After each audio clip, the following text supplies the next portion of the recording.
Very good morning दोस्तों, मैं हूं आपका दोस्त ये ऋषभ गुप्ता। एक और वीडियो लेकर आ गए हम जिसमें हम करेंगे कलेक्शन ऑफ डाटा का पार्ट 3। हाँ जी सर, पार्ट 3 करेंगे जो कि इस वीडियो में ख़त्म हो जाएगा। मतलब हाँ, बस इतना ही करेंगे। ओके, तो चलते हैं। आगे बढ़ने से पहले वीडियो को लाइक करो, चैनल को सब्सक्राइब करो और अपने दोस्तों के साथ शेयर करो। चलते। क्लस्टर सैम्पलिंग क्या होता है जी? क्लस्टर सैम्पलिंग ऐसा समझो कि आपने अगर 100 बच्चे लिए, ठीक है, आपने 100 बच्चों को 10-10 के ग्रुप में बांटा। 10 का ग्रुप क्या हुआ सर? क्लस्टर्स। ये स्ट्रैटिफाइड में भी कर रहे थे, बट स्ट्रैटिफाइड थोड़ा सा अलग था, अभी बताऊंगा क्यों। आपने 10-10 के ग्रुप में बांटा, उसको आपने नाम दिया क्लस्टर। फिर आपने रैंडमली ना कोई क्लस्टर सेलेक्ट किया। जैसे कि यहाँ पे अ class of 100 students is divided into 10 clusters. एक क्लस्टर, दो क्लस्टर, 3, 4, 5, 6, 7, 8, 9, 10। आप देखोगे मैंने हर क्लस्टर में 10 बच्चे डाले। 0, 1 to 10, 11 to 20, 21 to 30, 31 to 40, ऐसे करके क्लस्टर्स डाले। अब मैंने रैंडम नंबर टेबल लिया या लॉटरी मेथड निकाला, उसमें से मैंने रैंडमली सिलेक्ट करा 2, 7 और 9। तो मेरे पास ये वाला सारा सैंपल सेलेक्ट हुआ, ये वाला सारा सैंपल सेलेक्ट हुआ, ये वाला सारा सैंपल सेलेक्ट हुआ। इनको बोलते हैं क्लस्टर सैम्पलिंग। क्या आपने क्लस्टर सैम्पलिंग यूज़ करके सैंपल सेलेक्ट करा, यानी मैं ग्रुप्स बनाए और ग्रुप में से मैंने क्लस्टर सेलेक्ट किया रैंडमली, तो इसको कहते हैं क्लस्टर सैम्पलिंग। डन। मैरिज का दिस मेथड इज यूजफुल जब हम बच्चों की लिस्ट नहीं प्रिपेयर कर सके, सारे बच्चों की। जैसे ऊपर था ना क्वेश्चन जिसके अंदर हम लिस्ट नहीं प्रिपेयर कर पाते, तो हमें कुछ मतलब वो वाला मेथड नहीं यूज़ कर सकते थे, जिसमें ये वाला मेथड यार सिस्टमेटिक, कि अगर लिस्ट अवेलेबल नहीं है तो आप सिस्टमेटिक मेथड नहीं अप्लाई कर सकते, बट इस मेथड को आप अप्लाई कर सकते हो। अच्छा, time involve in this sampling जो है वो रिलेटिवली लेस है, क्योंकि क्लस्टर तो फटाफट बन जाएंगे, राइट। अच्छा, एक्यूरेसी क्लस्टर्स के अंदर काफ़ी ज़्यादा होगी, क्योंकि क्लस्टर हमने किसी मेथड से सिलेक्ट नहीं किया। यानी कि क्लस्टर के अंदर कोई मेथड नहीं लगाया कि सर 7-7 वाले बच्चे इकट्ठे ले लो। हमने रैंडमली बच्चों को बोला कि आप ग्रुप बना लो। मतलब बच्चों को क्या, हमें खुद ही बोला होगा कि ये वाले 10 इधर आ जाओ, ये वाले 10 उधर आ जाओ, ये वाले 10 इधर आ जाओ। तो आपने ग्रुप बनाया और सबको क्लस्टर लिस्ट सैंपल सेलेक्ट कर लिया। Demerits. If the investigator अगर unable to divide the population into appropriate clusters है, मतलब जो जैसे मैंने 100 बच्चों को 10 ग्रुप में क्लस्टर्स में बांटा, मैं 20 में भी तो बांट सकता ना, 5-5 का एक क्लस्टर। तो कह रहा है अगर इन्वेस्टिगेटर डिवाइड ही नहीं कर पाता पॉपुलेशन को सही क्लस्टर्स में, तो वो रिप्रेजेंट ही नहीं करेगा कभी क्लस्टर अपनी पॉपुलेशन को। तो आपको सोच समझ के वो पॉपुलेशन को डिवाइड करना पड़ेगा क्लस्टर्स में। अच्छा, दिस मैथड मे गिव बायड result if the cluster sampling the population formed under biased opinion. अगर देखो ये जो क्लस्टर फॉर्म हुआ था, ये जो क्लस्टर फॉर्म हुआ है, ये मैंने बायस्ड ओपिनियन से फॉर्म किया। मैंने बायस्ड ओपिनियन से फॉर्म किया, तो भाई कभी रिप्रेजेंट करेगा ही नहीं पॉपुलेशन। क्योंकि मान लो फॉर एग्जांपल कैसे बताएं, क्लास में मान लो हाइट का मैं करने वाला था, तो मैंने एक ही हाइट के बच्चे इसमें डाल दिए, एक हाइट के बच्चे इसमें डाल दिए, मतलब सेम सेम हाइट वाले एक एक क्लस्टर में डाल दिए। तो भाई क्लस्टर कभी रिप्रेजेंट ही नहीं करेगा क्लास को। सर हमें तो इनको बाइफर्केटेड रखना था, हमें तो जैसा है वैसे रहने देना था, हमें कोई अपना ओपिनियन नहीं लगाना था इसमें। तो बायस्ड होगा तो डिमेरिट हो जाएगा। ओके, मल्टी स्टेज सैम्पलिंग, मैं बोलूँगा ये क्लस्टर सैम्पलिंग का एक आगे वाला हिस्सा है। क्या कहता है, this is the extension of the cluster sampling. क्यों ये मल्टी स्टेज है? क्योंकि फर्स्ट स्टेज में ये क्या करता है मैं बता देता हूँ। ये देखो, जो हमने ऊपर एग्जांपल ली थी, सेम एग्जांपल ली हमने, क्लस्टर्स में डिवाइड किया 100 बच्चों को, हमने सैंपल सेलेक्ट किया 11 से 20, 61 से 79 और 81 से 90। तो 3 क्लस्टर सेलेक्ट किए। मैंने क्या किया, इस पॉप मेरे को अभी भी इतना सैंपल नहीं चाहिए था। सैंपल कितना हुआ सर? 10 यहाँ से हुआ, 10 यहाँ से हुआ, 10 यहाँ से हुआ, टोटल हो गया 30 का सैंपल। मुझे 30 का सैंपल नहीं चाहिए था, मुझे कम का चाहिए था। तो मैंने ये किया, मैंने इन्हीं सैंपल को डिवाइड कर दिया फर्दर क्लस्टर्स में, 5-5 के क्लस्टर्स में डिवाइड कर दिया। अब मैंने इसमें से भी रैंडमली क्या किया, सिलेक्शन करी। तो सर आपने आगे एक और क्लस्टर बनाया, एक और स्टेज बना दी जिसमें से आपने क्लस्टर सेलेक्ट किया। अब जिसमें मैंने पूरा पूरा लिखा, तो मैं लिख सकता था 11 से 15 ऐसे, बट मैंने पूरा लिखा, कंफ्यूज नहीं होना यहाँ पे। ये मैंने जस्ट तुम्हारे दिखाने के लिए बताया कि हर एक क्लस्टर को मैंने फर्दर डिवाइड कर दिया। जब मैंने सैंपल सेलेक्ट किया, मैंने उसको फर्दर क्लस्टर में डिवाइड किया, देन उसके अंदर से मैंने वो वापस रैंडमली सिलेक्शन की। तो मैंने रैंडमली सिलेक्ट किया 1, 3 और 5। अब मेरा सैंपल कितना हो गया सर? 15 का। मैं कह दूँ पहले सैंपल 30 का था, 15 का था। अगर मुझे 15 सफिशिएंट लगता है तो मैं यहाँ रुक जाऊंगा। इसी को बोलते हैं मल्टी स्टेज। सर सिर्फ 2 स्टेजेस नहीं होती, 2 से ज़्यादा भी हो सकती है, वो आपकी चॉइस है। जब तक आपको डिजायर्ड सैंपल साइज नहीं मिलता ना, तब तक आप ये प्रोसेस करते रह सकते हो। कहता है in the first stage universe is divided into some cluster from which certain clusters are selected at random, जैसे क्लस्टर में था वही सेम चीज़ आ गया। In second stage the selected first stage sample, जो इधर से सैंपल सिलेक्ट हुआ उसको अगेन हमने सम क्लस्टर्स में डिवाइड किया एंड उधर से भी सम क्लस्टर्स सिलेक्ट करे रैंडमली, तो उसको बोलते हैं सेकंड स्टेज सैंपल। और इसको हम तब तक करेंगे जब तक डिजायर्ड सैंपल साइज नहीं आता। मैरिज क्या, रिसर्चर्स ये यूज़ कर सकते हैं ताकि वो अपना डिज़ायर्ड सैम्पल साइज तक पहुंच सके, क्योंकि यही एक अच्छा मेथड है जिसमें आप डिज़ायर्ड सैम्पल साइज पहुंचा सकते हो। अच्छा, ये काफ़ी टाइम इफेक्टिव और इकोनॉमिकल है क्योंकि पॉपुलेशन को आपने छोटे छोटे हिस्सों में ग्रुप्स में बांटा। Demerit, it does not provide total accurate population of the representation of the population. देखो क्लस्टर सैम्पलिंग है, सेम ऊपर भी पॉइंट था कि कई बार ये पूरी पॉपुलेशन को रिप्रेजेंट नहीं कर पाएगा क्योंकि आपने सैंपल ही कम कर दिया। तो था ना एक पॉइंट कि जितना ज़्यादा सैंपल उतना ज़्यादा पॉपुलेशन को रिप्रेजेंट, और जितना कम सैंपल उतना कम पॉपुलेशन को रिप्रेजेंट, तो वो आ जाता है। अगला आता है इट इज़ हाईली सब्जेक्टिव। देखो आपने कितनी बार क्लस्टर बनाया, ऊपर सर 2 बार बनाए, तो दोनों बार जब आपने क्लस्टर बनाया उसमें आपने अपना ओपिनियन ही तो लगाया ना क्लस्टर बनाने में, तो ये काफ़ी बायस्ड मेथड है। बायस्ड का मतलब होता है ना डिस्क्रिमिनेटिव काइंड ऑफ, आप अपने ओपिनियन थोप रहे हो, उसको बोलते हैं अपना ओपिनियन को प्रेफरेंस देना, बायस्ड होता है। जैसे टीचर आता था, मैंने तुम्हें एग्जांपल दिया था कि प्रिंसिपल आता है, टीचर को बोलता है कि बताओ आपने क्या पढ़ाया, तो टीचर अपनी मर्जी से बायस्ड ओपिनियन लेके उन्हीं बच्चों को खड़े करती है जिनको आता होता है, राइट, वो होता है biased. Non random sampling, non random sampling वो मेथड होता है जिसमें रैंडम सैम्पलिंग का मेथड नहीं यूज होता। मैं कह दूँ इन्वेस्टर अपना इन्वेस्टर बोल रहा हूँ, इन्वेस्टिगेटर अपना ओपिनियन यूज करेगा, उसमें अपनी जजमेंट लगाएगा। तो कहता है under this method the selection of the sample depends on judgement. Judgement किसका सर, इन्वेस्टिगेटर का। सर कन्वीनियंस, सहूलियत किसकी, सर इन्वेस्टिगेटर की, उसी को बोलते हैं non random sampling. Sir this method does not provide every item an equal chance of selection. Sir equal chance of selection कैसे प्रोवाइड होगा, जब आपने अपनी जजमेंट लगाई है, ठीक है, ओके। आगे कहता है मेथड्स, जजमेंट सैम्पलिंग में 3 मेथड्स है, एक है जजमेंट सैम्पलिंग, मैं जजमेंट बोल रहा हूँ, नॉन रैंडम सैम्पलिंग में 3 मेथड्स है, एक है जजमेंट सैम्पलिंग, एक है कोटा सैम्पलिंग, एक है कन्वीनियंस सैम्पलिंग। जजमेंट मतलब अपना ओपिनियन, कन्वीनियंस मतलब अपनी सहूलियत, कोटा मतलब एक लिमिट बता दी भाई इतने चाहिए तो चाहिए, बस बात खत्म, ठीक है। जजमेंट सैम्पलिंग क्या कहता है, under this method the choice of sample depends exclusively on the judgement of the investigator. जैसे नाम बोल रहा है कि सर हमारी इन्वेस्टिगेटर की जजमेंट के ऊपर डिपेंड करेगा। भाई मैंने कहा कि 10 सैंपल चाहिए, तू आ जा, तू आ जा, तू आ जा, ये क्या है सर, आप रैंडमली बच्चे नहीं सिलेक्ट कर रहे हो, आप अपनी जजमेंट लगा रहे हो, ठीक है। The selection is deliberate and based on own idea, हमारी डेलिबरेट है, हमारे अपने आइडिया के ऊपर है। मैं तुम्हें कह सकता हूँ सिंपल एग्जांपल वो टीचर वाली ले लेना। प्रिंसिपल आता है, टीचर को बोलता है कि बताओ आपने क्या पढ़ाया, टीचर बोलता है कि वो बच्चा उठाओ, वो बच्चा उठाओ, आप जवाब दो, ठीक है। तो वो जो करता है वो उसको बोलते हैं judgement sampling, right. The investigator about the sample such that it becomes representative, तो अपनी मर्जी से उठाता है कि वो क्लास को रिप्रेजेंट करने लगे, और ज़्यादातर केस में नहीं करेगा क्योंकि वो बायस्ड ओपिनियन है। इसी को बोलते हैं डेलिबरेट सैम्पलिंग और पर्पोजिव सैम्पलिंग। आपके पर्पस के हिसाब से आप सैम्पलिंग कर रहे हो और डेलिबरेटली कर रहे हो तो डेलिबरेट सैम्पलिंग, पर्पोजिव सैम्पलिंग। मैरिट क्या, सिंपल है, नहीं सर किसी को पिक करना हो अपनी, बस बोलना है कि सर आ जाओ, तो वो सिंपल है, कुछ सीखना तो है नहीं है। प्रॉपर रिप्रेजेंटेशन, अगर आप ने बड़े अच्छे तरीके से उठाया तो रिप्रेजेंटेशन करेगा क्लास को। अवॉइड इरेलीवेंट आइटम, इसमें हम ये कर सकते हो कि यार इस आइटम को नहीं लेना, तो आप अवॉइड कर सकते हो ना। डीमेरिट्स, पर्सनल बायसनेस बहुत ज़्यादा है इसमें, ठीक है। लैक ऑफ रिप्रेजेंटेशन, हो सकता है आपने इतनी ज़्यादा बायसनेस दिखा दी कि वो रिप्रेजेंट ही नहीं कर पाए क्लास को। सैम्पलिंग एरर, सर आप ये कह सकते हो कि अगर अगर हम रिलाय करेंगे सिंगल पर्सन की जजमेंट के तो सैंपल जो होगा वो अनरिलायबल होगा और उधर सैम्पलिंग एरर आने के चांसेस बहुत ज़्यादा हैं। तो सैम्पलिंग एरर क्या होता है मैं आपको बता देता हूँ। एक होता है मिस्टेक, एक होता है एरर। मिस्टेक आता है जब आपने ना कैलकुलेशन में कोई गलती करी, जैसे आपने कोई फॉर्मूला लिखा, उसकी कैलकुलेशन में आपने गलती कर दी प्लस माइनस में, तो वो हो गया मिस्टेक। एरर का मतलब क्या होता है कि जब आपने सैंपल सेलेक्ट किया तो देयर आर चांसेस ना कि जो आपका रिजल्ट आएगा वो डिफर करेगा एक्चुअल से।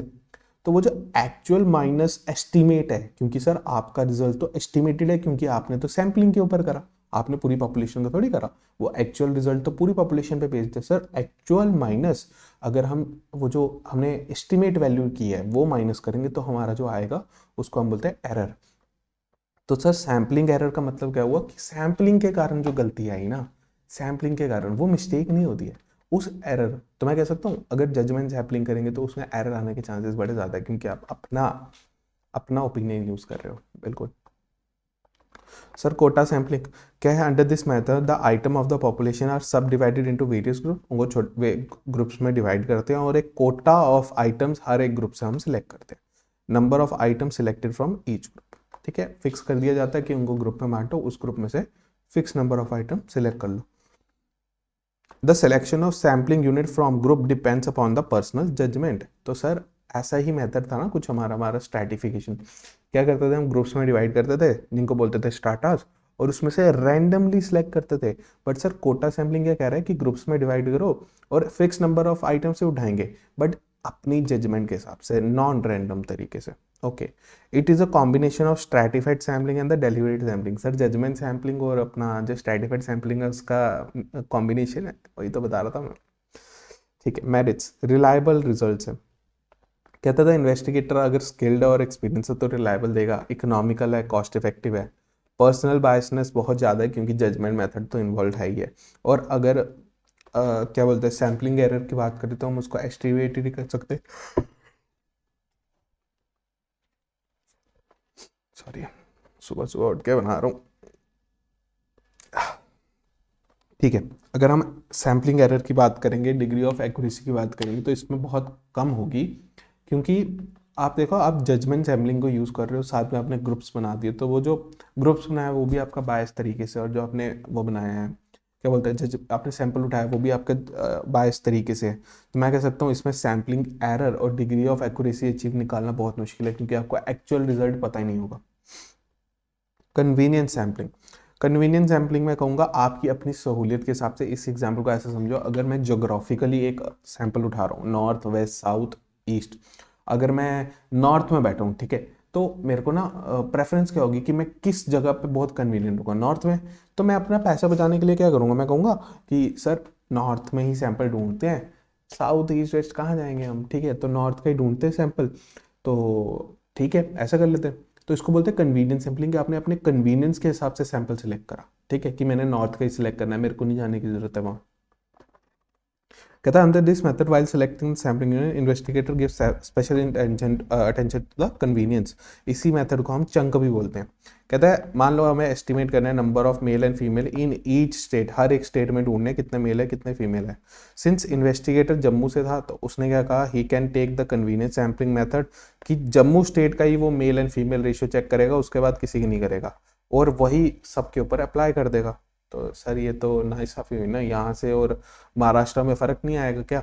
तो आएगा सर, बट आप चेक नहीं कर सकते क्योंकि आप गए नहीं तक। Merits economical, sir less expensive और लेस टाइम कंज्यूमिंग है, क्योंकि आपने जहाँ जहाँ करना था वहाँ तो गए नहीं, आपने अपनी जगह पे कर लिया। इजी टू कमांड, क्योंकि items of population easily located होगी, आपके ही एरिया की होंगी, क्योंकि बाहर वाली एरिया की आपने सेलेक्ट नहीं करी, कन्वीनियंस देखा।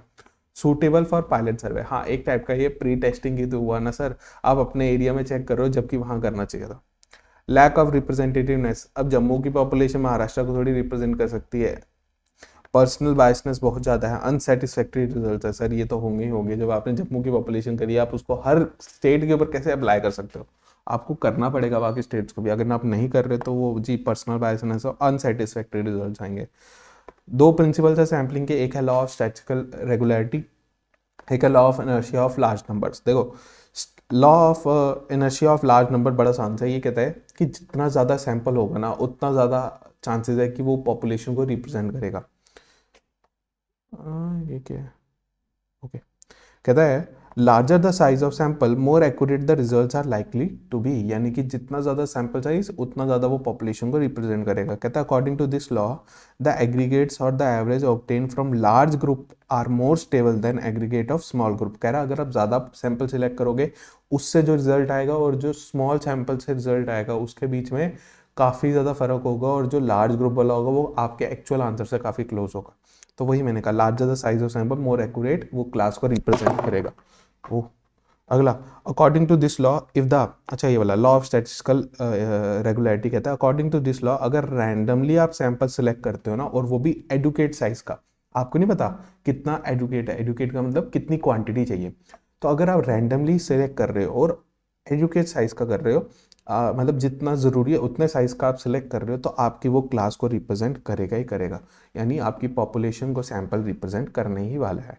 अगर वो रैंडमली सिलेक्ट करा प्लस एडुकेट साइज, अब एडुकेट साइज में ना इतनी बड़ी डिबेट हो सकती है कि सर ये क्या बात हुई, आपने कहा जो जरूरी साइज है, हमें कैसे पता चलेगा कितना जरूरी है, तो बस उसने यहाँ छोड़ दिया लॉ ने। कहता है is selected from the large population, it tend to possess the same characteristics of those population. Okay, statistical error मैं आपको ऑलरेडी बता चुका हूँ, मिस्टेक क्या होता है।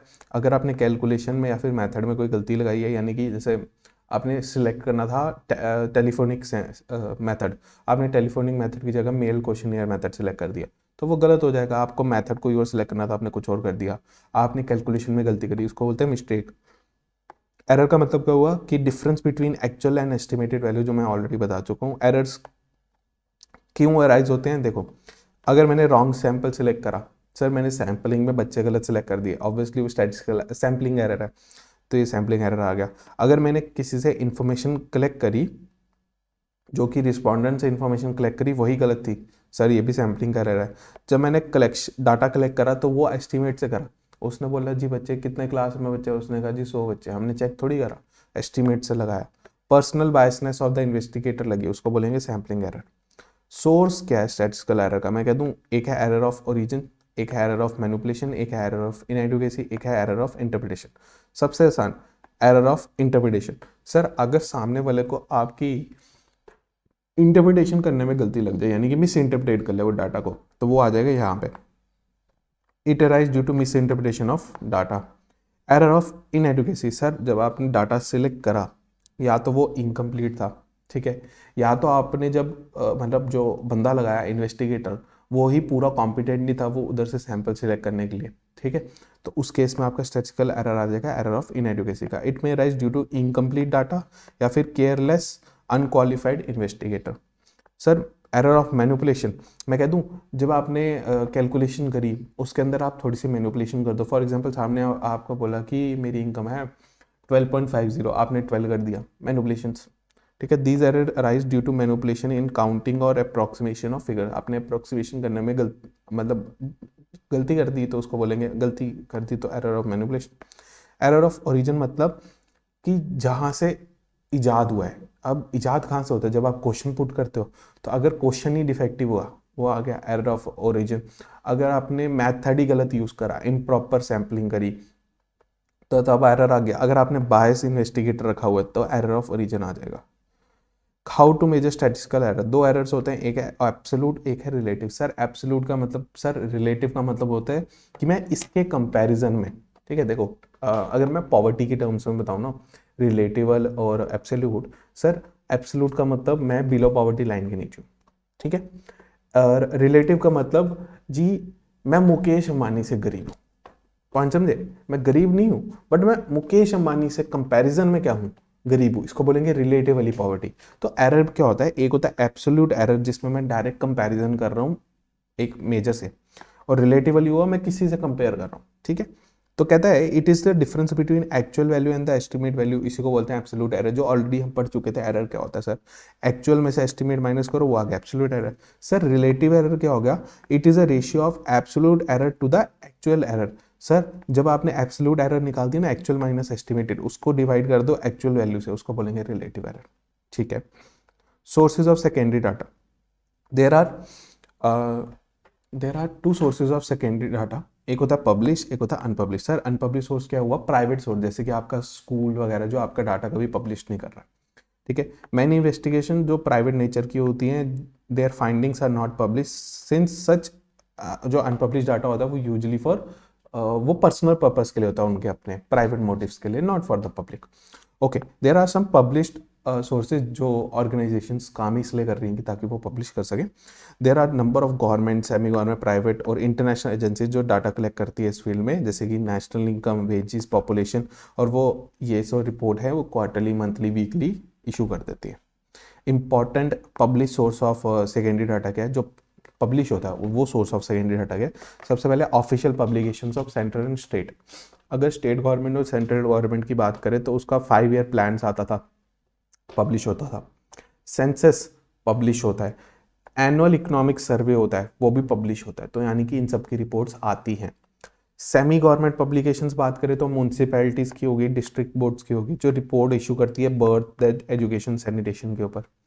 रिपोर्ट्स आ गई committees and commission. Sir committees and commission, sir वो पढ़ा है साइमन गोबैक साइमन, ठीक है, वो जो साइमन कमीशन थी, ऐसी कमीशंस होती है, जैसे फाइनेंस कमीशन आ गई है, हमारी पे कमीशन रिपोर्ट अभी चल रही है 8th पे, तो वेरियस एजुकेशन कमीशंस, ठीक है, वो जो चलती हैं उनको बोलते हैं reports of committees and commissions. Okay, publication of research institution. Sir research institution मतलब जो आपकी बुक का है ना एनसीईआरटी, वो भी एक रिसर्च इंस्टीट्यूशन है, उसकी पब्लिकेशंस। कहता the report of Indian council agriculture research, Indian statistical institute, Indian council of education research and training, sir NCERT, ISI, ICAR, ISI और आईसीएआर, ठीक है, तो ये सब एक रिसर्च इंस्टीट्यूशन है जो रिपोर्ट पब्लिश करता है। इनके अलावा भी होंगे ऑब्वियसली, मैंने एग्जाम्पल्स में इतने डाले। इंटरनेशनल पब्लिकेशन सर WHO हो गया, UN हो गया, अपना वर्ल्ड बैंक हो गया, IMF हो गया, मैनी इंटरनेशनल इशू रिपोर्ट जैसे कि United Nations Organisation, world bank हो गया अपना, सॉरी वर्ल्ड बैंक बोल रहा हूँ यहाँ पे, हाँ वर्ल्ड हेल्थ एजुकेशन ऑर्गेनाइजेशन हो गया, इंटरनेशनल मॉनिटरी फंड आ गया, वर्ल्ड बैंक आ गया, ये सब रिपोर्ट इशू करते हैं। प्राइवेट पब्लिकेशंस होगी जो कमर्शियल इंस्टीट्यूट्स पब्लिश करते हैं, जैसे कि स्टॉक एक्सचेंजेस करती है, इंस्टीट्यूट ऑफ इकोनॉमिक ग्रोथ करता है। Publication of trade association, sir trade association होती है जैसे कि बार काउंसिल, जैसे कि इंस्टीट्यूट ऑफ चार्टर्ड अकाउंटेंट, ये सब जो है ट्रेड यूनियंस है, तो ये भी इशू करती हैं। Newspapers and magazines, sir economic times, financial times, financial express, business today, ये सब भी रिपोर्ट्स इशू करती हैं, वो भी मंथली, वीकली, क्वार्टरली करती हैं, तो वो भी क्या है, पब्लिक सोर्स ऑफ डाटा है। सर लिमिटेशन क्या है सेकेंडरी डाटा की? सर कोई प्रॉपर प्रोसीजर अडॉप्ट नहीं होता डाटा कलेक्ट करने में, वो एक लिमिटेशन है कि देखो ना, कोई प्रॉपर प्रोसीजर तो नहीं, आप सामने वाले से इन्फॉर्मेशन हो रही है, उसने कैसे किया हमें थोड़ी पता। सेकेंडरी डाटा में influence by the biasness of the investigator, जो सेकेंडरी डाटा है वो ऑलरेडी किसी की बायसनेस से बना होगा। Secondary data sometimes lack accuracy, हो सकता है उसमें एक्यूरेसी ना हो। Secondary data may not cover the period of the investigation, हाँ हो सकता है कि उसमें पीरियड लिखा हो बट वो पीरियड कवर ना किया हो। हमें क्या प्रिकॉशंस रखनी है? मैं कह दूँ डाटा रिलायबल होना चाहिए, इसके लिए आप रिलायबल सोर्स से इन्फॉर्मेशन लो, यानी कि इट कैन बी जज by the integrity and the experience of the agency जिसने ये कलेक्ट करा है, तो उसकी इंटीग्रिटी के हिसाब से आप डाटा पे रिलाय करो। Suitability for the purpose, investigator को इंश्योर करना है कि वो जो डाटा कलेक्ट मतलब ले रहा है सेकेंडरी डाटा से, वो सूटेबल हो उसके पर्पस के लिए। Sense and sampling method, investigator should be aware कि किस मेथड से सामने वाले ने इन्फॉर्मेशन कलेक्ट किया है, सेकेंडरी मेथड सॉरी सेंसस से या फिर सैम्पलिंग से, मतलब सामने वाले ने किस मेथड से करी। जैसे मान लो सेंसस ऑफ इंडिया, सर हमें पता है उसने सेंसस मेथड से कलेक्ट करी है। ओके, एडुकेसी एंड एक्यूरेसी, तो आपको ये पता होना चाहिए कि उसने एडुकेट, अब वो सैंपल सिलेक्ट करा है, कोई गलती तो नहीं करी है उसने, सब कुछ एजुकेटली किया हुआ है। उसके बाद लास्ट टॉपिक, स्माइल कर दो यार, लास्ट टॉपिक, क्या गंदी सी स्माइल बनी। एक है short note census of India, एक है NSSO। Sir census of India मैं कह दूँ सबसे पहले तो सबसे बड़ी लार्जेस्ट एडमिनिस्ट्रेटिव बॉडी है सेंसस ऑफ इंडिया, जिसने ये इतनी बड़ी एक्सरसाइज की है पॉपुलेशन को काउंट करने वाली, और भी बहुत डाइवर्स इंफॉर्मेशन देता है वो हमें। जैसे हमें ये देता है कि हमारा एम्प्लॉयमेंट रेट क्या है, ऑक्यूपेशनल स्टेटस क्या है, मेल फीमेल रेशियो देता है, ठीक है, वो कास्ट वाइज देता है, बड़ा कुछ देता है वो हमें ना, इनकम लेवल वगैरह सब सब प्रोवाइड करता है कौन सेंसस, ठीक है, बहुत मास लेवल पे होता है सेंसस हमारा ना। उसके बाद एक चीज़ और, सेंसस हर 10 साल के बाद होता है, इतना आपको मैंने पहले भी बता दिया था, हर 10 साल के बाद होता है। पहला सेंसस जो हुआ था वो हमारा 1881 में हुआ था ऑफिशियल, उसके बाद से कॉन्टिन्यूसली सेंसस हो रहे थे, बट आफ्टर इंडिपेंडेंस हमारा हुआ सेंसस 1951 में। उसके बाद मैं कहूँ 2011 में रिसेंट हुआ था, क्योंकि 2021 में जब कोविड आया था उसके बाद जो मिनिस्ट्री ऑफ होम अफेयर्स है जिसके अंदर ये सेंसस फॉल करता है, उसने वो पोस्टपोन कर दिया अंटिल फर्दर ऑर्डर। तो अभी तक तो वो ऑर्डर आया नहीं है सेंसस करवाने का, तो मैं कह रहा हूँ कि अगला जो आएगा वो आएगा 2031 में। डन। तो मैंने क्या क्या बढ़ाया आपको, मैंने कहा it is the one of the largest administrative exercise, और sir it is regularly conducted 10 years since 1881, यानी कि पहला 1881 में हुआ था, इंडिपेंडेंस के बाद पहला 1951 में हुआ, और लास्ट हुआ था 2011 में, 21 वाला पोस्टपोन हो गया था मिनिस्ट्री ऑफ होम अफेयर्स के द्वारा। ओके सर, ये सेंसस फॉल किसके अंदर करता है? Sir it is the responsibility of registrar general and census commissioner India, जो कि मिनिस्ट्री ऑफ होम अफेयर्स का एक डिपार्टमेंट है। Sir registrar general and census commissioner India under ministry of home affair. Sir क्या करता है सेंसस इन्फॉर्मेशन? सर पॉपुलेशन का size, density, sex ratio, literacy, migration, rural urban distribution, income, employment, sir ये सब बताता है हमको सेंसस। तो चलते हैं आगे।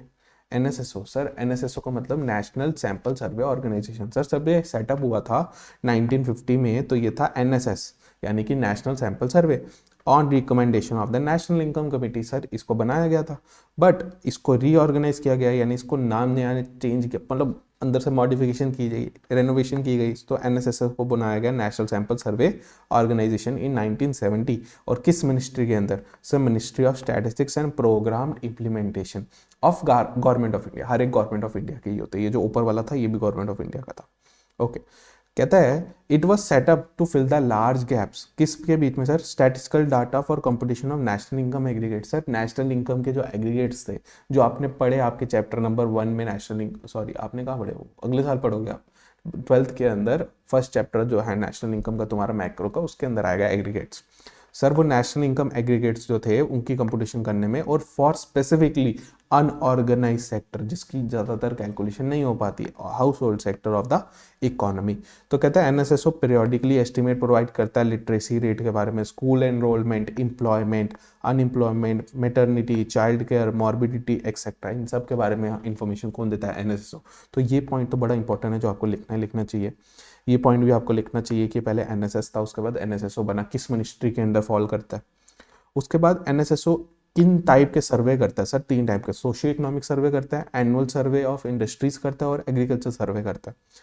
Unlike census of India, census of India किस पे बेस्ड होता है? सर सेंसस मेथड पे। एनएसएसओ किस पे है? सर लिखा तो है नाम में सैंपल, तो sir NSSO collect data based on sample study.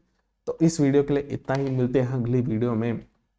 Signing off सही ऋषभ गुप्ता, अगली वीडियो में मिलते हैं। अच्छा एक चीज़ और, अगर आपको मेरे से कांटेक्ट करना है, मैं डिस्क्रिप्शन के अंदर इसकी प्रोवाइड कर दूंगा आपको मेरे ग्रुप का लिंक, जहाँ पे आप ज्वाइन कर सकते हो, प्लस मेरे इंस्टाग्राम का हैंडल, आप वहाँ पे क्लिक करके मुझे मैसेज भी कर सकते हो। थैंक यू, मिलते हैं अगली वीडियो में।